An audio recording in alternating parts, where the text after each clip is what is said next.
Adorno's engagement with Freud is best understood as an attempt to rescue both Marx and Freud from forms of liberal revisionist that reduce critique to adaptation. Marx is transformed into a theorist of better economic management, while Freud becomes a therapist whose task is to help individuals adjust to an unhealthy society. Against both tendencies, Adorno insists that neither project is fundamentally about reconciliation with the existing order. Both are critiques of forms of domination that reveal why modern society reproduces suffering rather than overcoming it. Adorno, therefore, does not treat psychoanalysis primarily as a therapeutic technique for restoring individual well-being. Instead, he recovers its critical capacity to explain why capitalist civilization continually produces authoritarian personalities, prejudice, irrationality, and ultimately its own destructive tendencies. Freud's account of repression, instinctual renunciation, and the unconscious demonstrates that domination is not merely imposed from outside through political or economic institutions, but becomes internalized in the very structure of the subject. Social domination is reproduced psychologically as well as economically.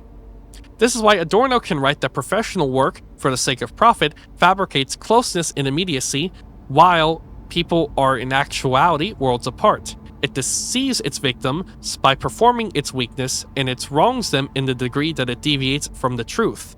The commodification of care and sympathy transforms genuine human concern into another exchange relation. What appears as empathy, in reality, functions as an ideology of adjustment, encouraging individuals to reconcile themselves to conditions that ought instead to be criticized. Adorno follows this with one of his most provocative remarks. If Freud was deficient in human sympathy, he would be in the best of company of the critics of political economy. The point is not that Freud lacked compassion, nor that Marx's critique is cold or indifferent, but that genuine sympathy begins with truth rather than consolation. A comforting illusion that leaves domination intact is ultimately less humane than an uncompromising analysis that exposes the real sources of suffering. In this respect, Freud's clinical detachment resembles Marx's critique of political economy, as both refuse to mistake symptoms for cause and both reject forms of consolation that merely reconcile people to an irrational social order. This is especially evident in Civilization and Its Discontents, where Freud argues that unhappiness is not simply the result of individual pathology, but is rooted in civilization itself. The very condition that makes civilization possible also require repression and sacrifice, producing unavoidable tensions between instincts and social life. Neurosis is therefore not merely an individual defect, but an expression of a broader social contradiction. Therapy may alleviate suffering in some respect, but it cannot abolish the contradictions that generate that suffering so long as those contradictions remain embedded in civilization itself. From this perspective, Marx and Freud should not be understood as rival explanations of human life, but as complementary critics of domination. Marx uncovers the objective structures of capitalist society, such as the value form, exploitation, commodity fetishism, and etc., but Freud uncovers the subjective dimension of those same social relations, like the formation of desire, repression, guilt, anxiety, etc. Together, they reveal that modern society reproduces itself not only through economic necessity, but also through psychic formation. So Adorno's project is therefore not to synthesize Marxism and psychoanalysis into a single unified doctrine, but to preserve the critical force of each. Marx explains why society is objectively irrational, while Freud explains why individuals become psychologically attached to that irrationality.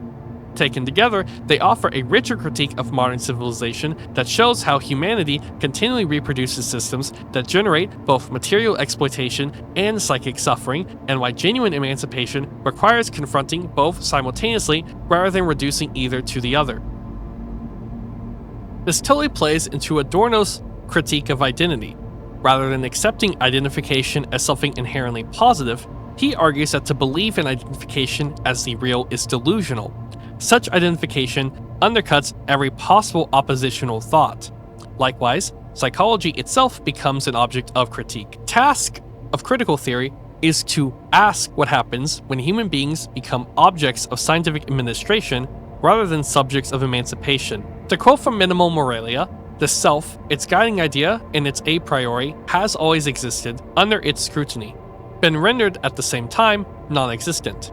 The principle of human domination and becoming absolute has turned its point against man as the absolute object. Psychology has collaborated in sharpening that point. The dissection of man into his faculties is a projection of the division of labor onto its pretended subjects. Psychotechnics is not merely a sign of psychology's decay, but is inherent in its principle. So for Adorno, psychology is always a weapon of class struggle. Adorno as well uses psychology in his analysis of fascism. It's not simply the irrational hatred of man or some sort of mass psychosis.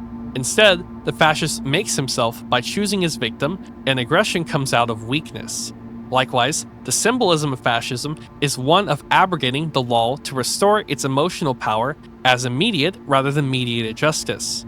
The fascist leader comes Jesus-like, here to break the law and thus fulfill it. This culminates in the broader conception of negative identity, as reflection occurred not in the pursuit of a primal essence, but in the aftershock of one's encounter with a negativity, the realization that one was not identical with one's environment or with the others, but one's subjectivity could be rendered into an object.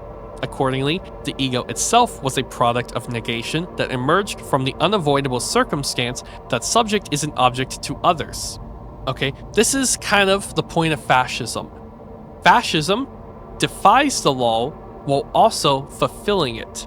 It is the direct reference to the inability of the law to reproduce itself in a positive manner. This is how fascists both defy the legal order while also seeking to be the legal order's greatest advocate. They acknowledge that the legal order is unable to fulfill its own promises, but their solution is to massively expand it, to massively increase it, and to use it as a tool for the domination of man instead of the emancipation of man. So, rather than viewing prejudice as innate hatred, it should instead be understood as the individual who has been forced to give up basic pleasures and to live under a system of rigid restraint is likely not only to seek an object upon which he can take it out, but also to be particularly annoyed at the idea that another's person is getting away with something. Once the individual has been convinced himself that there are people who ought to be punished, he is provided with a channel through which his deepest aggressive impulses may be expressed, even while he thinks himself as thoroughly moral. And this is how Adorno is able to sort of synthesize Marx and Freud together in a theory of domination rooted in damaged subjectivity rather than innate evil or immorality, as hatred of others comes not from an inherent ressentiment or competitive antagonism, but from the universal imperilement of modern capitalism. The motivation for aggression is the original damaged subjectivity that has been asked to sacrifice its imagined wholeness, not for minorities, in fact, but for the reproduction of capital and the maintenance of traditional authority. This is precisely how capitalist society produces forms of subjectivity capable of authoritarian prejudice and fascism, which, at face value, appear to be its antithesis. Subject, Object, and Disciplinarity by Eric Oberle. What is Orthodox Freudianism? In Remarks on the Authoritarian Personality, the unpublished 1949 afterword to The Authoritarian Personality, Theodor Adorno writes a few sentences about Sigmund Freud that almost certainly surprised his collaborators. The fundamental problem of whether and to what extent prejudice can be approached with psychological methods in general, and depth psychology in particular, will be discussed more systematically later. However, mentions should be made here of the relation of our research to other psychoanalytical investigations in this field, Otto Feinickel, Ernst Simmel, and many others, that has been exercised considerable influence on our method. Our whole study, through its subject matter, falls to the area of social psychology, is in full harmony with psychoanalysis in its more orthodox Freudian version. On theoretical grounds, our group opposed the attempts to sociologize psychoanalysis through the softening of basic concepts, such as the unconscious, infantile sexuality, the psychological dynamism of the monad, by looking for environmental influences which would have been registered in terms of the ego rather than the unconscious. If one looks at this passage in terms of politics of co-authorship, the invocation of Freudian orthodoxy might be put down as another erratic move by Adorno in the academic infant terrible. As a whole, Adorno's collaborators, Daniel Levinson, Nevitt Sanford, Else Frankel Brusnik, as well as those directors of studies in prejudice not from the Institute, Hadley Cantrell, Robert McIver, Gordon Alport, and Samuel Flowerman, were interested in producing social surveys informed by psychological research. Even for Frankel Brunswick, the most Freudian of this group, the question of maintaining Freudian orthodoxy was subordinated to the disciplinary need to be scientific sociologically as well as psychologically, and this meant being pragmatic and applying qualitative judgments and theories to quantifiable psychological and sociological data. Adorno's insistence on orthodoxy appeared to put theory ahead of practice, disciplinarity ahead of empiricism, etc. Yet Adorno, as we have seen, was rarely disruptive for no good reason, and when we ask why he would, at this moment in his career, suddenly espouse an orthodoxy in which he had shown little previous interest, a serious answer emerges. The passage brings together two well-established aspects of Adorno's theory of interdisciplinary epistemology. First, it continues Adorno's practice of attacking the psychosocial synthesis, rejecting the organism and environment analogy. Second, the passage reveals an ongoing, clear preference for heightening rather than softening the tensions between disciplinary approaches and concepts. Orthodox Freudianism, with its clearly demarcated divisions of the psychic apparatus, id, ego, superego, appealed to both impulses, even if Adorno's next, highly unorthodox move was to assert the social nature of this psychology. The programmatic statement that he intended to connect while accentuating the difference between the sociological imagination and psychoanalysis' most inwardly closed monadic qualities indicated that Adorno, the key thing was not to reduce theory to the ego or psychology to the id. Rediscovering Freud's vision of the divided self became crucial as Adorno began to emphasize the epistemological value of negation amidst objectivity and moved toward a theory of the non-identical character of truth. In signaling a return to Freud, the passage registers Adorno's willingness to rethink basic theoretical assumptions. For all its apparent lack of diplomacy, moreover, the passage offers insights into Adorno's evolving approach to interdisciplinary method during the 1940s, dropping the important clues about the relation between his largely private speculative writings and his public-facing interdisciplinary work. As we have seen, Adorno's thought in the 1940s was divided between two quite different modes, which we might roughly designate as speculative and analytical objective. The speculative mode, which predominates in the dialectic of enlightenment and minima moralia, is fusional and freely associative, applying to the Echternach epistemology of radicalized acceleration of psychosocial logics to try to think arguments or historical tendencies through their logical, practical, often absurd extremes. This speculation assumes to diagnose the crisis in bourgeois life without concern for solutions until the last moment when it takes a step back. The analytical objective mode, which is deployed in the authoritarian personality and other public writings, is probative, reconstructive, and empirical, speaking in language Adorno's American collaborators could understand. Even if it often resignified the terms, and it is aimed at producing valid data, applying itself not to crisis, but to a world of law that, with much more concern for the boundaries among disciplines, where the speculative mode largely disregards differences between distinct dimensions of a layered personality or of a different value spheres, to generate speculative hypotheses concerning the mediation of the totality. The analytical objective model is attentive to the processes of mediation within both the subject and the object. And this dual approach was crucial for Adorno's exploration of the epistemological dimension of non-identity in the 1940s. The recovery of the necessity of Freud's structural model is indicative of what he learned in the process. In the effort to rescue psychoanalysis from panpsychologism and define its interdisciplinary value, Adorno honed his theory of objective and interdisciplinary negation, his understanding of the importance of the not I in the analysis of identity. Seldom, we might say, has the pursuit of orthodoxy been so heterodox. Seldom has a theory been so interdisciplinary in its pursuit of disciplinarity, purity. One might even call it negative orthodoxy. a counterintuitive usage aimed at the underlying construction of rationality at stake in the construction of subjective and objective relations. As we saw in Adorno's analysis of Kant and Simmel relative to sociological alienation, or of the Lukashian understanding of the fetishization of value relations, so here, with Adorno's examination of Freud, the question of the non-identical nature of positivity plays a central role in defining Adorno's understanding of how to apply theoretical speculation to the analysis of empirical models and data. This chapter seeks to understand Adorno's defense of Freudian orthodoxy as a model for critical theory's approach to the divided self, a divided society, a divided notion of truth.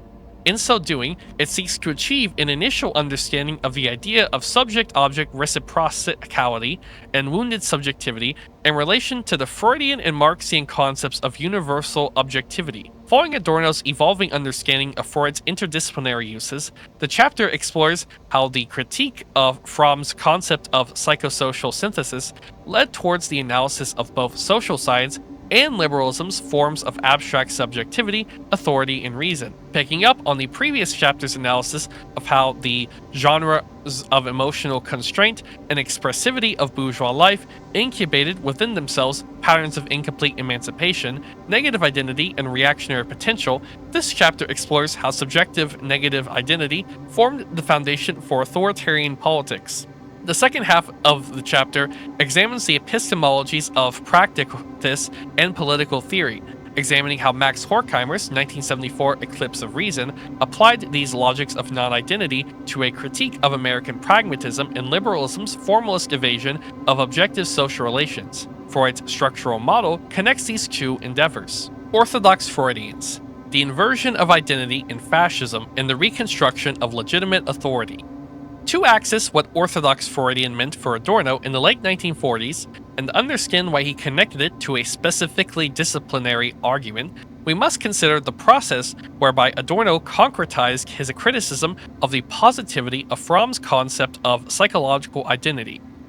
By 1945, Fromm and Karen Horney were the leading figures in that neo-Freudian revisionist movement. Adorno, writing in a notebook of aphorisms that would become Minima Moralia, attacked business-like revisionists for declaring Freud bourgeois and repressed and for advocating a simplistic vision of increasing sexual emancipation through decreased hierarchy in social, personal, and familial relations. There can be no doubt whom Adorno is attacking, nor can there be doubt about the trajectory of this attack. Preserved in Minima Moralia's entries from 1944, one can find a kind of Freud suite of aphorisms that address the question of the Freudian system and its relation to questions of social integration and epistemology.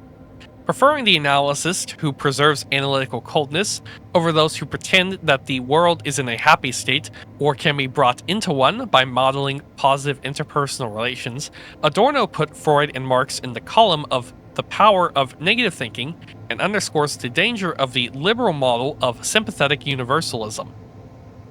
Quote, "The repressive traits in Freud have nothing to do with the want of human warmth that business-like revisionists point to in the strict theory of sexuality. Professional warmth for the sake of profit fabricates closeness and immediacy, where people are worlds apart. It deceives its victims by affirming in his weakness the way of the world which made him so, and it wrongs him in the degree that it deviates from the truth. If Freud was deficient in human sympathy, he would in this at least be in the company of the critics of political economy, which is better than that of Tagore or Werfel." Adorno is here defending the importance of the moving between a speculative, theoretical, and analytical objective mode of theory and research, while refusing to jump into the trap of liberal sympathy. Only with the category of negative identity and the reciprocality of the subject-object relation does it make sense to compare Fromm's business-like demeanor to the spiritualized stance of Rabindranath Tagore and Franz Werfel's literary attempts to cultivate sympathy with the sufferings of the non-Western. Adorno was thinking about how notions of identity, self, and culture structure the broadest form of objective knowledge about others and otherness. forging a complex analogy between Freudian revisionist attempts to reform the clinical situation in order to improve the world and the attempt on the part of novelists and poets to address violence by reshaping the patterns of global transcultural understanding. Adorno attacks the idea that emotional empathy and a vision of the good can ground analysis.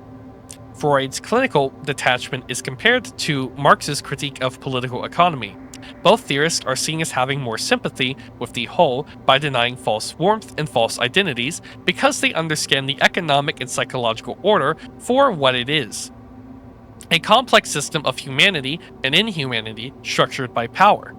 Adorno is challenging whether, in the age of culture industry, aesthetic or scientific universality can argue for increasing the public flow of emotions and identification in a non-reactionary way.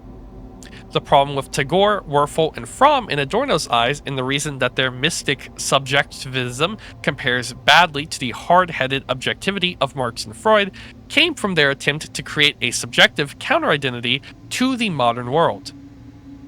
To make a negative identity into a positive one, Werfel was best known for his 1933 40 Days at Musadag, which depicted the Armenian Christian bearing the stigmata of human suffering.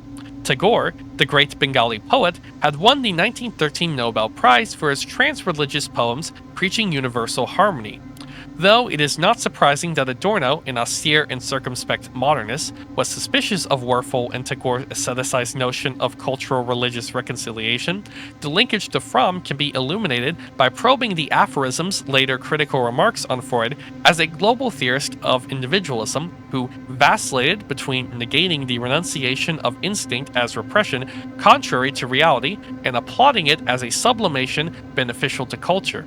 Freud, at his objective best, grasped the Janus character of cultural objectivity, knowing that no amount of praise for healthy sensuality can wish it away. Adorno saw Marx and Freud as materialist thinkers who understood how consciousness repressed the facts of domination. Echoing Freud's criticism of Romain Rolland's oceanic feeling, Adorno here doubted whether a general sense of love and common feeling can guide critical thoughts of universalism. Whereas Freud rejected the notion of a universal longing for reconciliation, oneness, and wholeness, emanating from the infant's connection with the mother, he concluded there was indeed a universal sense of guilt, brought about by the vulnerability of the child in the Oedipal situation. One could, in other words, explain the longing of wholeness as one of many possible psychological screen ideas that shield one from examining the relation between selfishness, weakness, and the imposition of the law. When arguing for the redemptive possibility of a subaltern identity, one should, argued Adorno, be wary of reification, the attempt to point out the redemptive qualities of other religions, nationalities, or selves fosters suspicion that one is being manipulated into caring for a bad cause. Sympathy with identities, positive or negative, unguided by materialist critique, breeds contempt and fosters ideology. Using the word materialism to describe how Freud and Marx incorporate the non-identical in their theory of objectivity, Minima Moralia explores how every identification embeds within itself questions of social power. Freud spoke of identification in terms of the Oedipal drama and paternal authority, individuals forced to renounce the pleasure principle rather than violate the incest taboo ultimately. Identity with the father or the mother, equally the primal horde, after rebelling against the father and killing him, comes to deify the father and to identify with his image as a way of assuaging their guilt.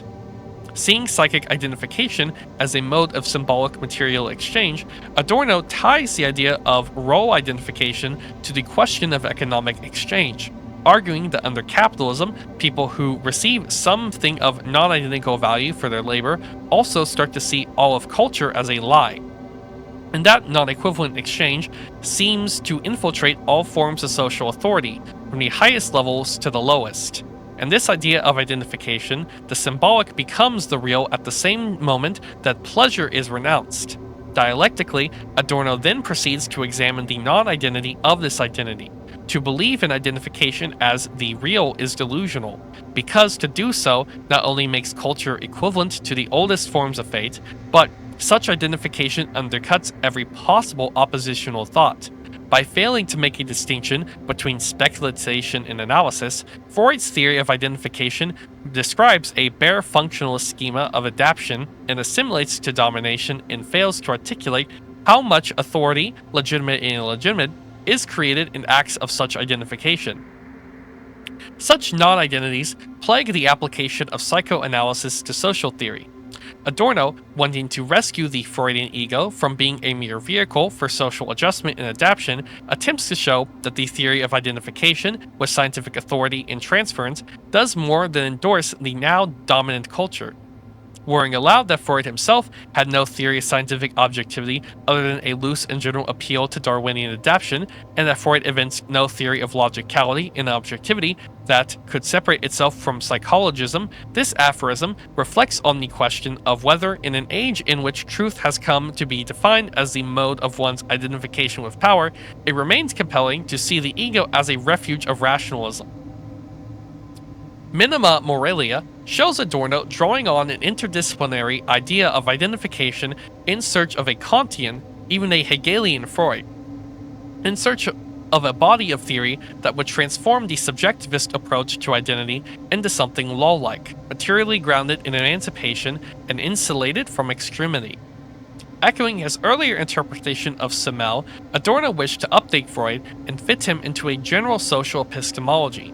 The problem was that both Freud's concept of the libido and the materialist concept of knowledge kept misaligning, sometimes appearing as mere techniques of total domination, sometimes as a misplaced sympathy with the irrational.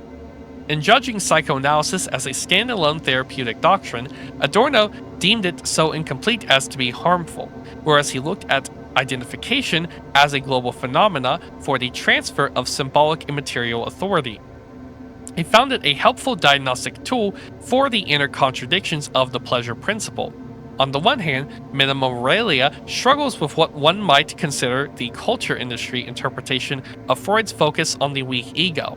This view holds that Freud's defense of emancipation and happiness can be deployed as mere superficial palliatives to individuals displaced by domination, and that Freud's hand-wringing defense of repression as the price of civilization may indeed leave little room for the subject to express a rational sense of love for himself or others. On the other hand, Minima Moralia weighs the problem of the strong ego, the notion of a self who takes pleasure in aggression and domination and sheds all inhibition other than the need to identify libidinally with the most powerful force. Gesturing to an Orthodox Freud in a parallel fashion to his Orthodox Marxism, Adorno here was working through the subject-object distinction from the standpoint of epistemology, exposing the fact that Freud himself had trouble defining the proper scope and role of repression in holding together civilization. Adorno's engagement with the problem of global racism did not just lend urgency to the need to reconstruct Freud's materialism, it suggested a negative means of grounding. Adorno's Freud aphorisms, among them, this side of the pleasure principle, ego is id, outside and inside, and free association, suggests that even the analyst's ego provided no safe inside, insulated from the external irrationality. For Adorno in 1944, even in Freud's highly qualified defense of ego rationality was too weakly theorized to provide the tools to counter the ego relativism of fascism. Though Freud suggested the ego had a law of its own, Adorno saw this as a modern version of the cogito ergo sum of identity that fell victim to agoraphobia, or in the existential exposition of being in the world, to the racial community. Accusing psychoanalysis of cultivating techne without responsibility other than to whoever is paying the bills, Adorno doubted whether introspection was still possible. He worried whether labor and consumption have been so intermingled in the concept of identity as to obscure the line between reason and unreason, waste and fulfillment, in both theory and practice. Thus, mediating on Freud and Fromm, Adorno asked whether psychoanalysis had not just become a particularly corrosive part of the division of labor. Quote, If all psychology, since that of Protagoras, has elevated man by conceiving him as the measure of all things, it has thereby also treated him from the first as an object, as material for analysis, and transferred to him, once he had included among them, the nullity of things. The denial of objective truth by recourse to the subject implies the negation of the latter. No measure remains for the measure of all things. Lapsing into contingency, he becomes untruth. But this points back to the real-life process of society. The principle of human domination in becoming absolute has turned its point against man as the absolute object, and psychology has collaborated in sharpening that point. The self, its guiding idea and its a priori, has always under its scrutiny been rendered at the same time non-existent in appealing to the fact that in an exchange society, the subject was not a subject at all, but in fact a social object. Psychology provided society with weapons for ensuring that this was and remained the case. The dissection of man into his faculties is a projection of the division of labor onto its pretended subjects, inseparable from the interest in deploying and manipulating them to greater advantage. Psychotechnics is not merely a sign of psychology's decay, but is inherent in its principle. And to explain this quote, what Adorno is saying here, contra Orthodox Freudianism, is that the moment psychology decides that everything is defined by human possession, man is the measure of all things, it ironically ends up reducing the human being to the object of analysis, which is to be dissected and measured like any other piece of raw material. By denying that objective truth exists outside of ourselves, we end up losing the ability to measure our own worth. The human mind then becomes something completely random and meaningless. Without a stable anchor, the human mind then appears as something completely random and meaningless, which reflects how capitalist society operates. As in capital exchange, people are reduced to components of the cycle of capitalist reproduction. Psychology, consequently, by not questioning such arrangements, ends up reifying the human mind into separate parts that focus on separate functions. This is a sort of internal division of labor, which makes it much easier for authorities and industries to manage, exploit, and manipulate populations for profitability. And this is how psychology, despite claiming to help people, ends up elevating the individual, ends up becoming a scientific method for treating people as machines, giving society the perfect tool to control and exploit them. Anyways, back to the text. Psychology is here viewed as a weapon in class struggle, a way of dissecting the self and the narratives of the world through the psychological measurement and categorization demanded by technical specialization. It is out of this dynamic of hollowing out the self, of making the self an object for the purpose of consumption, that Adorno saw the notion of identity emerging, less an attack on Fromm or Freud than on objectification in general. Adorno's charge was that psychological objectification undermined individuals and their spontaneity by developing techniques for the transformation of inner life into the measure of predictability of human capital. If the self is reduced to a single point, if the I appears a mere prejudice, there is no residue of non-identity, and domination is unstoppable. Adorno's relation to psychoanalysis evolved through his work on the authoritarian personality. Though he never stopped seeing it as involved in the psychotechnics of domination, he came to see its epistemological one-sidedness as useful for understanding the woundedness of divided subjectivity. The transformation occurred when he applied his theory of subjective negativity to situations beyond those of the transference of clinical or cultural authority, to theorize about questions of lawfulness and autonomy, transgression and heteronomy. A clear indicator is found in the authoritarian personality's approving citation of Erikson's 1942 article, Imagery of the Hitler Youth. Erikson had argued that Hitler and other fascist leaders did not, as both Fromm and Horkheimer had hypothesized, put themselves forward as leaders by exploiting the traditional roles of father figures in the authority vacuum created by the economic crisis of the Great Depression. That's interesting because that's whatever. Rather, the fascist circuit of appeal, argued Erikson and Adorno, was deeply fraternal. It did not attack the category of legitimate authority, but trashed its core concept of lawfulness through abusive practice. The authoritarian and fascist leader gives lip service to law and order, but creates an exception in the fashion of an emotional, protective, sexually incontinent, and violence-prone big brother, who, out of red-blooded impulse to protect his compatriots from a world out of control, occasionally lashes out. The symbolism of fascism is one of abrogating the law to restore its emotional power as immediate rather than mediated justice. This allows the fascist to engage in a vendetta-style politics to define his identity negatively in terms of his victim, yet uphold the idea that his motives are apostle pure. The fascist leader comes Jesus-like here to break the law and thus to fulfill it. The rise of such identity thinking displaces all understanding of actual social relations. By the time Adorno wrote his 1951 Freudian Theory in the Pattern of Fascist Propaganda, he saw his interpretation of the logical heteronomy, victim blaming, and the assertion of a negative identity in accord with an Orthodox Freudianism. In the latter article, Adorno cited Freud's 1921 group psychology and the analysis of the ego to show that Freud himself refuted notions of the collective violence of crowds as a matter of mass hypnosis, invoked by the image of paternal authority.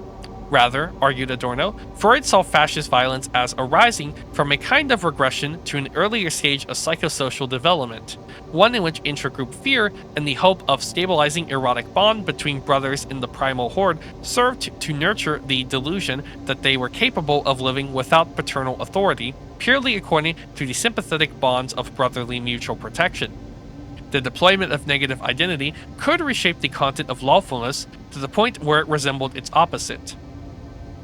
Two ideas go together in this culturalist understanding of fascist lawlessness, neither of which requires psychoanalysis. The fascist makes himself by choosing his victim, and aggression comes out of weakness. Both involves the idea that the subject could become object.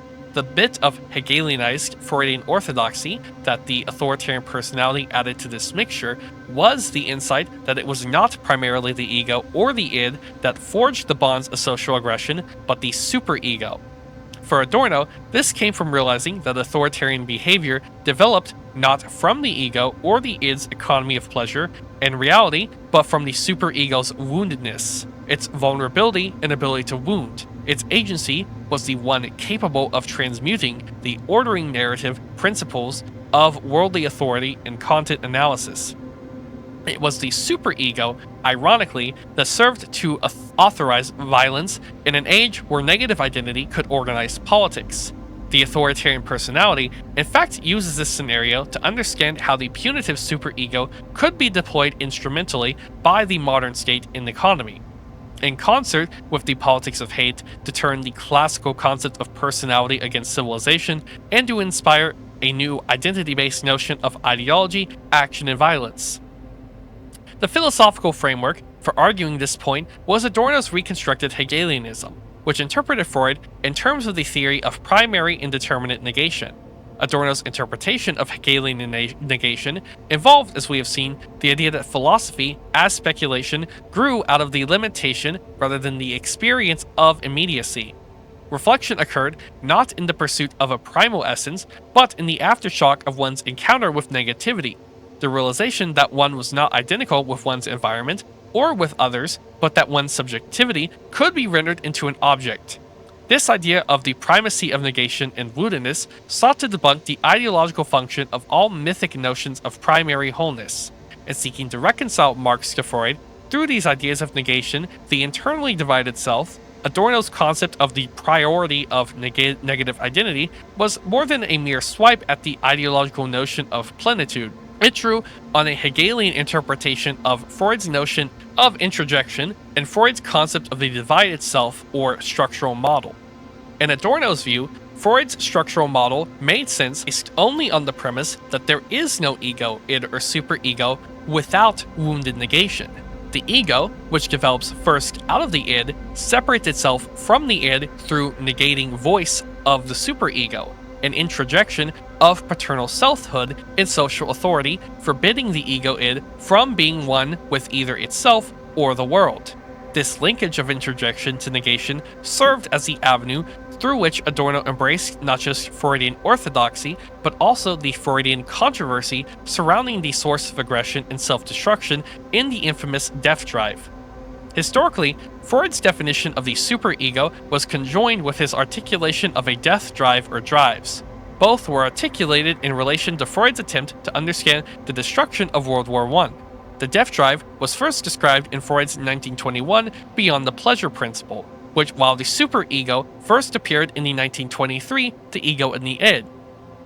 These texts read alongside the 1921 Group Psychology and the Analysis of the Id in Freud's 1929 Civilization and Its Discontents, are considered to constitute the core of the late Freudian approach to both technical matters, such as the structural model of the personality, and political-cultural matters, such as the regressive character of mass politics and war. It is beyond dispute that Freud, in his pausing an innate impulse towards self-destructive behavior, broke with his earlier understanding that all libidimal forces were inherently pleasure-seeking. After Freud's death, however, it was highly contentious whether there was such a thing as a destructive instinct or a primary masochism comparable to the fundamental drive of libido. Otto Finichel, a central figure of the Orthodox Freudian left, doubted in his 1945 commentary whether the concept was useful or necessary, as ego psychology became a movement focused on the structural role the ego played in shaping consciousness, and increasingly disfavored the idea of a libidimal drive, preferring, as Anna Freud did, to consider egoic impulses towards destructiveness a consequence of trauma, or as Heinz Hartmann, to reject as counterproductive any speculation on an unconscious drive towards masochism when masochism was better. Understood as a kind of maladaptation to a hostile environment, Adorno's Hegelianized Freud fused negation to the structural model in a way that took trauma as a given but rejected the displacement of the superego by the ego. The authoritarian personality fully incorporated Adorno's determinate negation of the Freudian structural model, which held that ego itself was a product of negation that emerged from the unavoidable circumstance in the subject is an object to others. Differentiation within the personality structure thus came not merely from an internalization of a hostile environment, or oppressively narrow social roles, or the repression of inner drives, but from the fact that the personality was, like knowledge itself, built on internal negations. In many instances, the collaborative work, this notion of a deep imbricated negativity, helped Freud evade theoretical dogma that might have sidetracked the entire project. An excellent example of this might be seen in his careful use of the word integration, a largely Jungian term favored by Murray, in describing the personality structure of an authoritarian individual. The most essential feature of the authoritarian structure is a lack of integration between the moral agencies by which the subject lives in the rest of his personality. One might say that the conscience of the superego is incompletely integrated with the self or ego. The ego here being conceived of as embracing the various self-controlling and self-expressing functions of the individual. It is the ego that governs the relations between self and outer world, and between self and deeper layers of the personality. The ego undertakes to regulate impulses in a way that will permit gratification without inviting too much punishment by the superego. It seeks, in general, to carry out the activity of the individual in accordance with the demands of reality. If one acknowledges that the work of the authoritarian personality could have easily been derailed by controversies involving superego and death drive, one sees how adroit it was to draw on the layered model of the personality to sidestep questions of fundamentalism or innateness. Here, the crucial assertion is not whether aggression is innate or whether the environment can be transformed, but whether the ego, as it governs or fails to govern the personality's relation between inner and outer world, must necessarily engage consciously with the impulse of the id in the superego to try to avoid a rupture such that any one agency of the personality dominates the other. This is a kind of structuralist interpretation of the structural model, one that has no predefined notion of health and defines pathology on a case-by-case basis. Thus, it notably avoids the usage suggested by Jung's concept of integration, which names the moment where the ego joins with the collective unconscious and bonds to this world of meaning as an individual. It is in its eclecticism fairly close to Abraham Maslow, also cited in the authoritarian personality, who view integration as a totality concept for how the wholeness of the organism achieved an internal balance relative to external pressure. Adorno's invocation of Freud's structural model in the authoritarian personality conformed to the basic contours of ego psychology's emphasis on the defense mechanism of the ego. Equally, the book adheres to empirical psychology's notion of a structural moral agency and the resistance to introspective narratives. Nevertheless, it insists that for the purpose of studying fascism, a punitive superego, rather than the id or even the ego, should be viewed as the key agency in generating aggression. Okay, that was really dense there, and also deals into stuff that, wouldn't really be known or explained, like what is structuralism, what's he talking about with Maslow. Okay, so I'll explain that here. So, in a healthy personality, the ego, which is the realistic conscious self, acts as a mediator. It balances the id, our deep unconscious impulses, and the superego, our moral conscious rules, so that a person can function smoothly in the world. However, in the authoritarian person, this system becomes broken. Their superego, or moral conscience, is completely disconnected and unintegrated from the regular ego, the conscious self. Instead of a balanced dialogue inside their head, their moral agency becomes an external, punitive force ruling over them. This is why researchers chose, that's noted in the passage, the specific layered structural model. And now, what is the structural model? That means that it doesn't matter if aggression is innate or learned, but how the ego manages this internal traffic. Pathology is therefore simply the rupture, a failure of the conscious self to mediate, allowing one agency, like a punishing superego, to violently dominate the rest of the personality. Carl Jung's notion of integration implies a mystical, predefined spiritual destination where a person connects to a collective unconscious. Maslow's practical view, however, says that integration is just a dynamic balancing act whose baseline is the wholeness of the organism, which maintains internal stability. Fascist aggression is therefore best understood as something generated by a tyrannical, punitive superego. The authoritarian individual has an overly strict, rigid internal conscience that cannot consciously integrate, which is then projected outward onto the world as hatred or violence. Anyways, back to the text. As part of a systematic notion of social theory, Freudianism was complete and coherent, only if it renounced the idea that the personality emerges as a thing with its own unique essence, seeing the self instead as a product of internal division and negation that unfolded as a material historical process.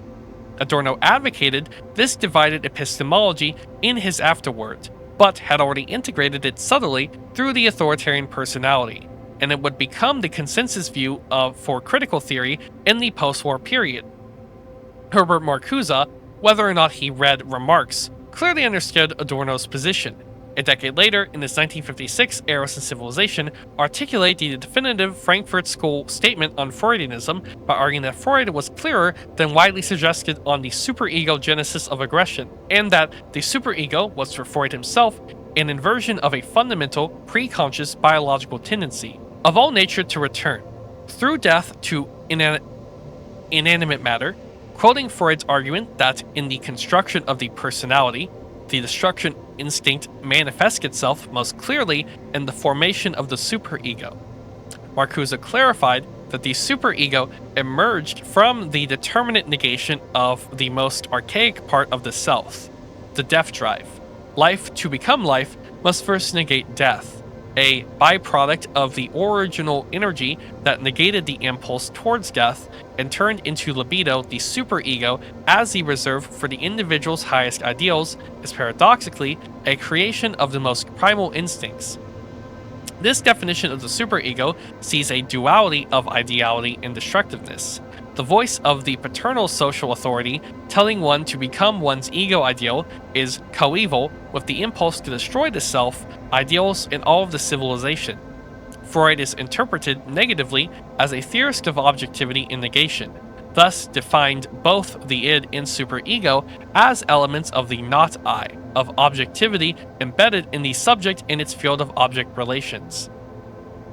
Marcuse's goal in defending the connection between superego and the death drive had its roots in two dimensions of Adorno's response to fascism: its concern about the reactionary potential of the liberal subject, and its deeper subject-object model of how to study social conflict. The question of liberalism's relation to fascism and the utility of a theory of rational subjectivity became deeply entwined in the research.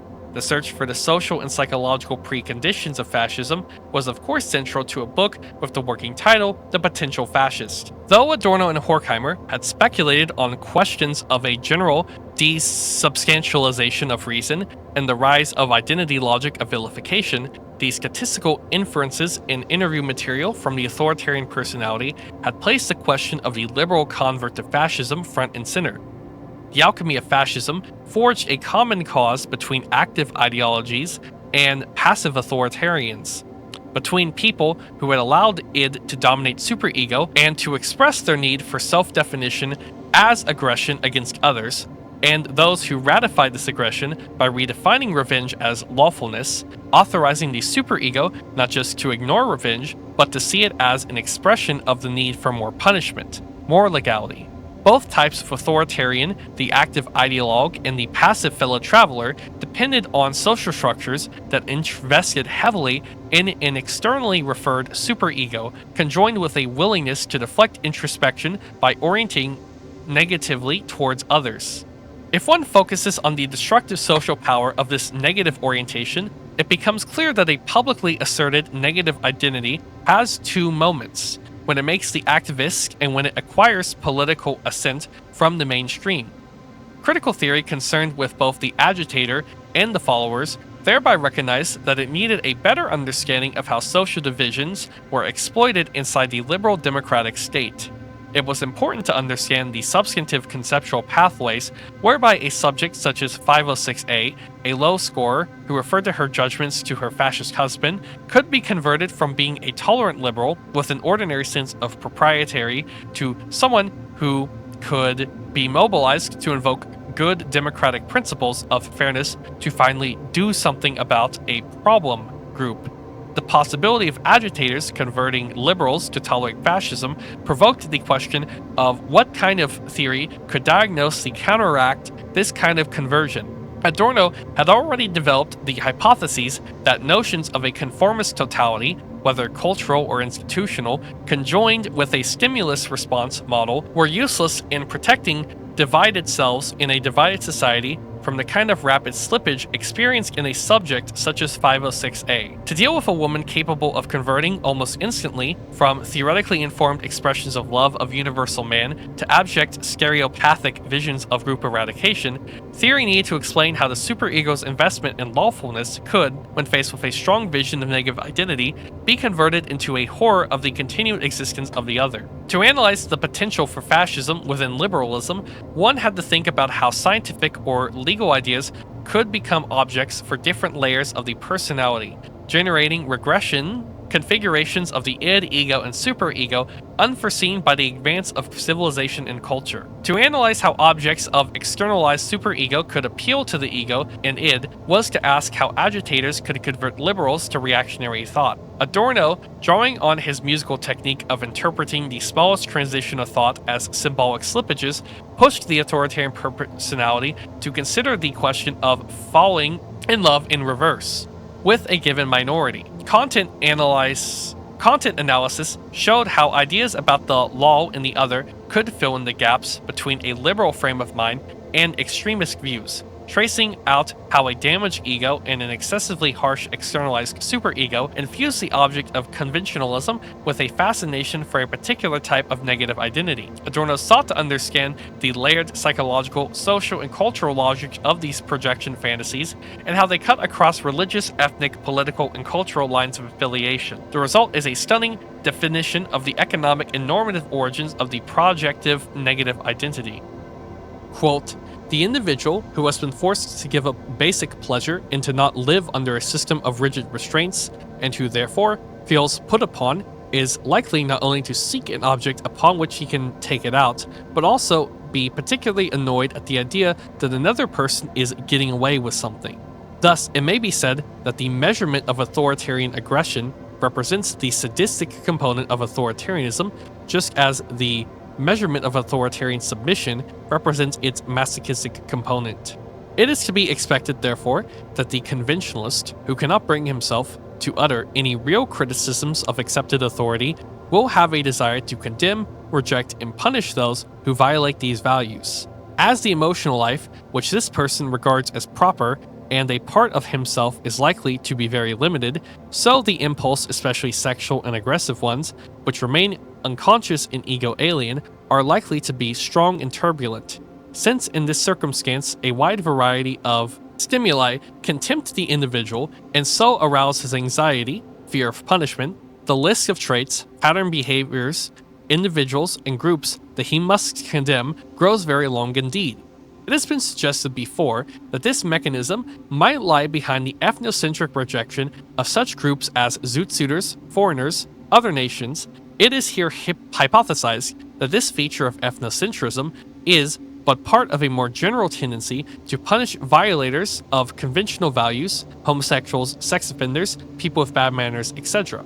Once the individual has convinced himself that there are people who ought to be punished, he is provided with a channel through which his deepest aggressive impulses may be expressed, even while he thinks of himself as thoroughly moral. If his external authorities, or the crowd, lend their approval to this form of aggression, then it may take the most violent forms, and it may persist after the conventional values, in the name of which it was undertaken, have been lost from sight. Since I want to try and kind of explain all the Adorno quotes, since they're pretty important, well, I think the takeaway from that is that under modern capitalism, individuals endure systemic economic oppression, rigid constraints, and the sacrifice of basic pleasure to maintain traditional authority and reproduce capital. Rather than rebelling against the state or economic system responsible for this mutilation, the damaged subject represses their fear and anger, inverting their own thwarted creative and libidinal energy into a sadomasochistic dynamic. So you have capitalist imposition, okay, and that leads to repressed fear and anger, which then leads to authoritarian aggression against outgroups, which then, allows you to... that leads to fascism. Now, this isn't a teleological account, to be clear. It's saying what conditions, cause these things to come about. Okay, so this psychological mechanism functions through two distinct vectors.